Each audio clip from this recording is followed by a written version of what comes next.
Punchline, Laurence Ferrari sur Europe 1.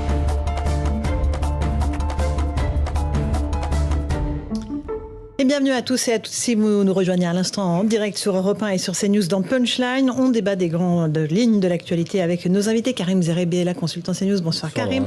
Un policier, Jean-Christophe Couvi, nous a rejoint. Bonsoir. Secrétaire national du syndicat Unité SGP. Gabrielle Cluzel, directrice de la rédaction de Boulevard Voltaire. Gabrielle, merci d'être avec nous. Et Raphaël Steinville, rédacteur en chef de Valeurs Actuelles. Bonsoir Raphaël. On va commencer évidemment par cette affaire de refus d'obtempérer. Monsieur Couvi, vous êtes un policier dans cette affaire où les 3 policiers ont été libérés hier sans poursuite judiciaire pour l'instant contre eux. La famille de la passagère, avant de cette voiture, a décidé de porter plainte à la fois contre le conducteur du véhicule, qui était un multirécidiviste, et à la fois contre les policiers. On fait le point sur cette affaire avec Marie Aubazac et je vous passe la parole ensuite. Quelle déclaration va-t-il faire aux enquêteurs ? Le conducteur du véhicule, un homme âgé de 38 ans, connu des services de police et de justice, a été placé en garde à vue mardi. Grièvement blessé au thorax, son état de santé ne permettait pas de l'auditionner jusqu'ici. Il est entendu dans le cadre d'une enquête de flagrance ouverte pour tentative d'homicide sur personne dépositaire de l'autorité publique, refus d'obtempérer aggravé par la mise en danger d'autrui et conduite sans permis et sous l'emprise d'alcool et de stupéfiants. En parallèle, une autre enquête confiée à l'IGPN avec la désignation d'un juge d'instruction a été ouverte notamment pour violence volontaire par personne dépositaire de l'autorité publique, ayant entraîné la mort sans intention de la donner. Elle concerne les 3 policiers relâchés après 48 heures de garde à vue, sans poursuite à ce stade. Mais les investigations continuent pour tenter d'en savoir plus sur le déroulé des faits et déterminer les circonstances exactes d'usage de leurs armes par les policiers. Un appel à témoins a été lancé. Merci pour ces explications, Marie Aubazac. On sera rejoint tout à l'heure par l'avocate de la famille de la jeune femme qui est décédée, Jean-Christophe Couvi. Aujourd'hui, dans cette affaire, est-ce que les choses sont claires pour vous ? Est-ce que le fait que les policiers soient ressortis libres pour l'instant, sans poursuite judiciaire, signifie le fait qu'ils ont bien agi en état de légitime défense, ou est-ce qu'il faut quand même que l'enquête se déroule normalement ? Alors, c'est des soupçons qui nous font penser que les policiers, effectivement, ont agi en état de légitime défense. Sinon, le juge d'instruction les aurait mis tout de suite en examen. Ça ne veut pas pour autant dire que l'affaire est arrêtée. C'est pour ça qu'il y aura une information judiciaire. C'est normal que la lumière se fasse. Je veux dire, dans une démocratie, on n'a rien à cacher. Je comprends la souffrance de la famille aussi, de la personne qui est décédée. Vous savez, dans une vie de policier, c'est troublant. Et voilà, je sais que mes trois collègues sont au fond du trou parce que ça impacte, comme je disais, c'est 7 familles qui sont endeuillées quelque part, 7 familles qui vont être chamboulées. C'est 7 destins qui sont croisés à un moment donné et là, ben oui, on va vivre avec ça tout le restant de notre carrière et de notre vie et tout est bouleversé. Donc je comprends la famille qui veut éclaircir les choses et savoir dans quelles conditions leur fille est là, c'est décédée. Quand on regarde le pédigré du conducteur, l'homme qui a été grièvement blessé mais qui est en garde à vue, on se dit qu'évidemment, non seulement c'est un multirécidiviste, qu'il aurait dû purger une peine de prison, mais qu'il avait un régime de semi-liberté, et qu'il a sciemment refusé de s'arrêter alors que les policiers étaient en train de lui demander. Bien sûr, mais moi ça me fait bondir. Encore une fois, on a l'impression que la justice fait son travail quand même, mais en même temps, les personnes qui sont condamnées ne comprennent pas le message.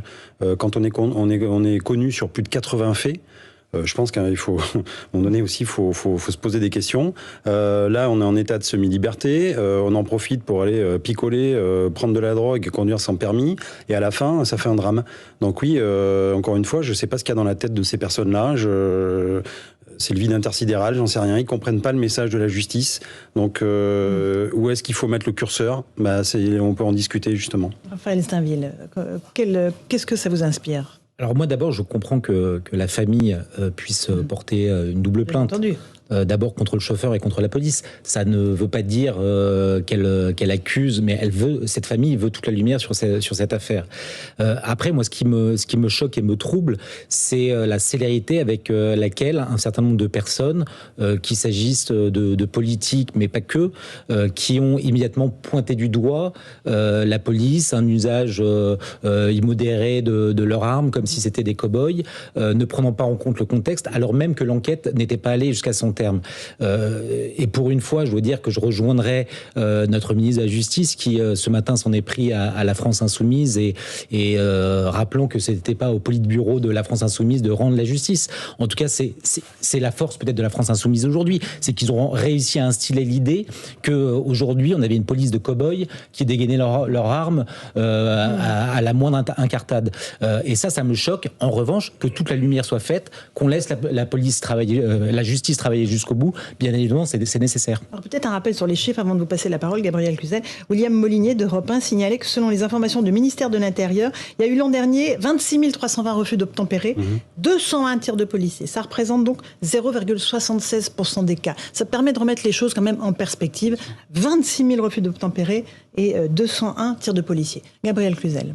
Je pense que des refus d'obtempérer, il y en aura de plus en plus si on traite de cette façon, comme on le voit depuis quelques semaines, la gestion des policiers. Parce que j'ai peur que les policiers, à la longue, soient atteints du syndrome de « je vais regarder ailleurs ». Parce qu'aujourd'hui, ces policiers auraient regardé ailleurs, ils seraient tranquilles chez eux et pas soumis à cet opprobre, finalement. Parce que même si à la fin, ils peuvent être lavés de tout soupçon, il y aura eu cette opprobre. Et pour avoir discuté avec plusieurs policiers qui ont fait l'objet d'affaires de ce genre, c'est ainsi que cela se passe. Donc moi, je comprendrais qu'ils soient tentés de regarder ailleurs. D'ailleurs, c'est intéressant le déroulé des faits que vous avez donné. Personne ne s'interroge, par exemple, de la responsabilité du juge d'application des peines qui a décidé que ce type-là allait être remis en régime de semi-liberté. Ça interroge aussi. Pourquoi les parents, s'ils ont décidé de faire toute la lumière, déjà, moi, je comprends leur peine, mais je serais eux. Ce qui me viendrait à l'esprit, c'est de regretter absolument que ma fille soit rentrée dans cette voiture avant d'incriminer les policiers, évidemment. Et puis, de se demander qu'est-ce qu'ils faisaient en liberté. Et c'est malheureusement, dans ces affaires-là, c'est souvent le cas. On découvre que c'est jamais un agneau blanc comme l'enfant qui vient de naître. Hein. On découvre que c'est un multirécidiviste. Alors, que faisait-il en liberté? Moi, je crois que la question mérite d'être posée. Pourquoi seuls les policiers auraient des comptes à rendre? Jean-Christophe Couvi, quand Gabriel dit les policiers auraient regardé ailleurs, il n'y aurait pas eu ce drame. Et eux-mêmes n'auraient pas été mis en cause. C'est la tentation ou pas? J'ai beaucoup de collègues qui se posent cette question. Et aujourd'hui, effectivement, on se dit, qu'est-ce qu'on fait? Et encore une fois, c'est où est-ce qu'on met le curseur sur l'autorité? Ça fait depuis des décennies qu'on achète un petit peu la paix sociale quand même, qu'on ferme les yeux.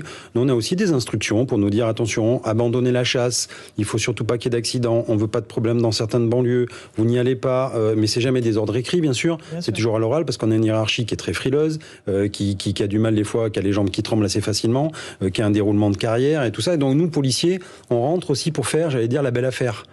Quand on est policier, c'est qu'on a le sens policier, on a envie de courir, oui, c'est réducteur, après les voleurs, les méchants, et non pas, on sent une certaine frustration, mais on a envie de bien faire. Et on sait qu'on a des voyous, des bandits qui sont en liberté, et nous, notre job, c'est de les remettre dans les mains de la justice. Et donc, qu'est-ce qu'on fait? Voilà, j'allais dire, c'est le choix maintenant. C'est soit, effectivement, je regarde en l'air et je laisse faire, et je m'en fous, je prends ma paye, et tous les soirs, je rentre chez moi et je suis content, ou alors, je fais mon job, parce que les citoyens attendent aussi qu'on soit là pour les protéger. Karim, il y a une tentation. En réalité, c'est un drame absolu pour l'ensemble des parties prenantes, ce qui s'est passé. Moi, je suis choqué de voir que certains commentateurs et politiques analysent ce drame en prenant des positions qui sont des positions partisanes. Il ne s'agit pas d'être du côté des policiers ou du côté de la famille de la petite Rayana qui est morte ou de celle qui était derrière Inès ou des douaniers que ce multirécidiviste. C'est pas ça le sujet. Le sujet, c'est qu'aujourd'hui, la vie de tous les protagonistes est bouleversée. D'abord, une famille a perdu son enfant de 21 ans, 22 ans, une jeune fille qui n'avait rien à se reprocher, qui n'était pas au bon endroit au bon moment, mais qui n'avait rien à se reprocher, qui a pris une balle, celle qui était derrière, qui sera choquée, à mon avis, pour longtemps, pour ne pas dire à vie, et puis des fonctionnaires de police. Croire qu'un fonctionnaire de police sort son arme comme si on était au Far West, mais c'est du n'importe quoi. Les fonctionnaires de police, ils vont être marqués. Et même s'ils ne sont pas mis en accusation, ne pensez pas que parce qu'ils ne seront pas mis en accusation, ils vont reprendre leur vie, bon an mal an, comme si rien ne s'était passé. Ces gens-là vont être perturbés psychologiquement. On ne sort pas son arme par pur plaisir. C'était la première fois qu'ils sortaient leur arme. Mais dans une carrière, il y a des fonctionnaires de police qui ne le sortent jamais, l'arme.